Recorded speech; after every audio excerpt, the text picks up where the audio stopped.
22/6/2024 રોજ રાત્રિના 11:30 વાગ્યાના સુમારે આણંદ રૂરલ પોલીસ સ્ટેશનની હદમાં આવેલ ચીખોદરા ગામે આવેલ ક્રિકેટના ગ્રાઉન્ડના બહારના ભાગે વાહન લઈ જવા માટે મોટરસાઇકલ લઈ જવા બાબતે ઝઘડો થયેલો હતો અને સામસામે મારામારી થયેલી હતી।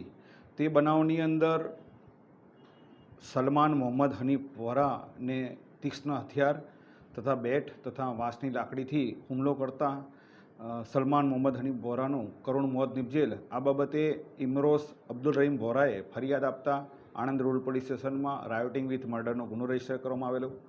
ગુનાની ગંભીરતા સમજી પોલીસ અધિક્ષક શ્રી જસાણી સાહેબ તથા અમદાવાદ રેન્જના પોલીસ મહાનિરીક્ષક શ્રી જે.આર. મુથલિયા સાહેબે બનાવવાળી જગ્યાની વિઝિટ કરી તપાસ કરનાર અમલદાર અસારી સાહેબને તથા સમગ્ર ટીમને જરૂરી સૂચના અને માર્ગદર્શન આપેલી।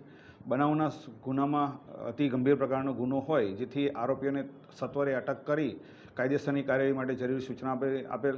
જે અનુસંધાને આણંદ રૂરલ પોલીસ સ્ટેશનની અલગ અલગ ટીમો બનાવી એલસીબીની સાથે આરોપીઓને પકડવાની તજવીજ હાથ ધરેલ।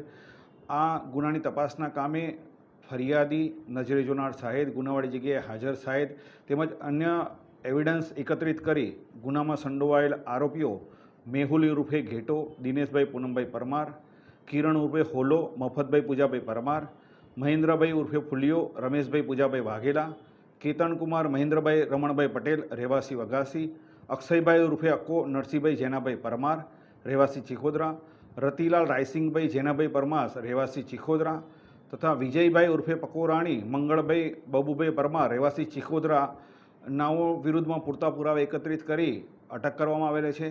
આ તમામ આરોપીઓને આજરોજ નામદાર કોર્ટમાં રજૂ કરી 10 દિવસના પોલીસ કસ્ટડી રિમાન્ડની માંગણી કરતા ગુનાની ગંભીરતા સમજી નામદાર કોર્ટ દ્વારા તમામ 7 આરોપીઓના તારીખ 1/7/2024ના કલાક 16:00 સુધીના એટલે લગભગ 7 દિવસના પોલીસ કસ્ટડી રિમાન્ડ પર સોંપેલ છે। જે સભા પકડાયેલા આરોપીઓનો ગુનાહિત ઇતિહાસ છે કે આ ગુનામાં અટક કરવામાં આવેલ આરોપીઓ પૈકી મેહુલ ઉર્ફે ઘેટો, દિનેશભાઈ પૂનમભાઈ પરમાર, કેતનકુમાર મહેન્દ્રભાઈ રમણભાઈ પટેલ તથા વિજયભાઈ ઉર્ફે પકોરાણી મંગળભાઈ બબુભાઈ પરમાર ગુનાહિત ઇતિહાસ ધરાવે છે। જે અગાઉ જે અન્ય આરોપીઓ કોઈ પકડવાના બાકી કેટલા રહે છે? આ ગુનામાં ફરિયાદની અંદર જ 5 નમૂદ નામ તેમજ અન્ય આરોપીઓના પણ નામ ફરિયાદી જણાવેલા હતા। સદર ગુનાની તપાસ દરમિયાન હાલ સુધી 7 આરોપીઓને એરેસ્ટ કરેલા છે। આ 7 આરોપીઓના ઇન્ટ્રોગેશન દરમિયાન તેમજ અન્ય સાહેદોના નિવેદન મળી તેમજ અન્ય પુરાવા એકત્રિત કરી ગુનામાં સંડોવાયેલ બીજા આરોપીઓની વિરુદ્ધમાં પૂરતા પુરાવા એકત્રિત કરી આરોપીઓને અટક કરવાની તપાસ તજવીજ હાથ ધરેલ છે।